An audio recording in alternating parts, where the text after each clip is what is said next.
Bharatiya Janata party ఏ ముఖం పెట్టుకొని ఓట్లు అడుగుతుందని ప్రశ్నిస్తా ఉన్నా.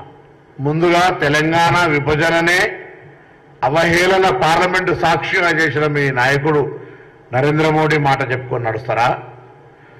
అసలు తెలంగాణ విభజన అనేటువంటి పదాన్ని దేశ విభజనతోటి పోల్చి దొంగదారిని ఎత్తుకపోయిందని చెప్పి అమరులను అవమానపరిచి ఇలా ఈ రాష్ట్రంలో ఒక్క విభజన హామీ కూడా అమలు చేయనటువంటి భారతీయ జనతా పార్టీ ఏ నైతికత ఉంది అని అడుగుతాను ఇలా ఇక్కడ ఓటు అడగడానికి.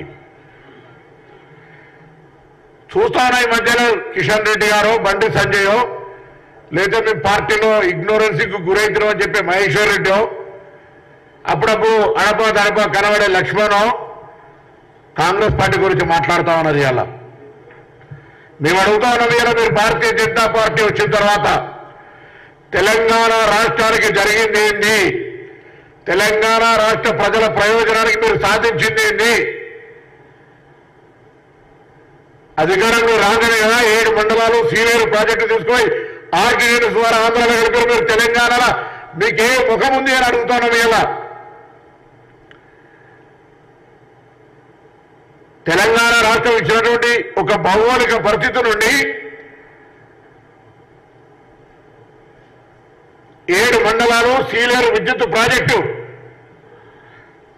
తెలంగాణలో విద్యుత్ కోతలు లేకుండా కాపాడగలిగేటువంటి ప్రాజెక్టును తీసుకుని మీరు ఆంధ్రలో కలిపి తెలంగాణ విభజన హామీలు అమలు చేయకుండా తెలంగాణ విధానాన్ని వ్యతిరేకించి అవహేళన చేసి అమరులను కించపరిచి తెలంగాణ ఏదో దొంగతనాన్ని ఎత్తుకొని పోయిందని చెప్పేటువంటి మీకు తెలంగాణలో ఓటు అడిగే హక్కు ఉందా ముందరని అడుగుతాను. ఇలా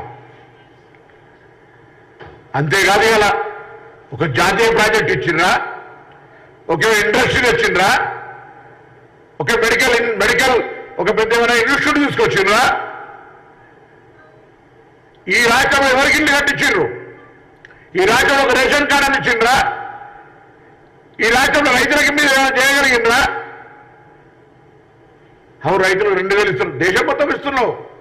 తెలంగాణ 29వ రాష్ట్రంగా దేశంలో ఒక చిన్న కూడలాగా ఏర్పడే ఈ రాష్ట్రంకి భారతీయ జనతా పార్టీ కేంద్ర ప్రభుత్వం ఏం చేసిందని అడుగుతా ఉన్నాం. ఇలా మమ్మల్ని 5 గ్యారెంటీల గురించి అడుగుతారు. ఏమైంది మీ సంవత్సరానికి 2 కోట్ల ఉద్యోగాలు? నరేంద్ర మోడీ గారు విశ్వగురువు చెప్పుకొని మొత్తం దేశం ప్రపంచం తిరుగుతుంటే మొత్తం భారతదేశంలో ఎన్ని ఉద్యోగాలు ఇచ్చిండు 5-10 సంవత్సరాల ఏం చేసినా చెప్పేటువంటి ఎజెండా అనేది మీ దగ్గర? నిరుద్యోగ సమస్య ఇంత ఎత్తున పెరిగిపోతే ఆనాడు నిరుద్యోగ సమస్య పరిష్కారానికి కాంగ్రెస్ పార్టీ చిన్న తరహా పరిశ్రమలని అనేకమైన నవరత్న కంపెనీలు పెట్టి దేశంలో నిరుద్యోగ సమస్య పరిష్కరిస్తే ఈరోజు మీరు భారతదేశంలో అధికారంలోకి వచ్చిన తర్వాత ఒక్కొక్కటిగా అమ్మేయడం తప్ప మీకిద్దరు అన్నట్టుగా అమిత్ షా నరేంద్ర మోడీ కలిపి అదాని అమ్మానికి అమ్మేయడం తప్ప మీరు దేశానికి చేసిందే అని అడుగుతా ఉన్నాం.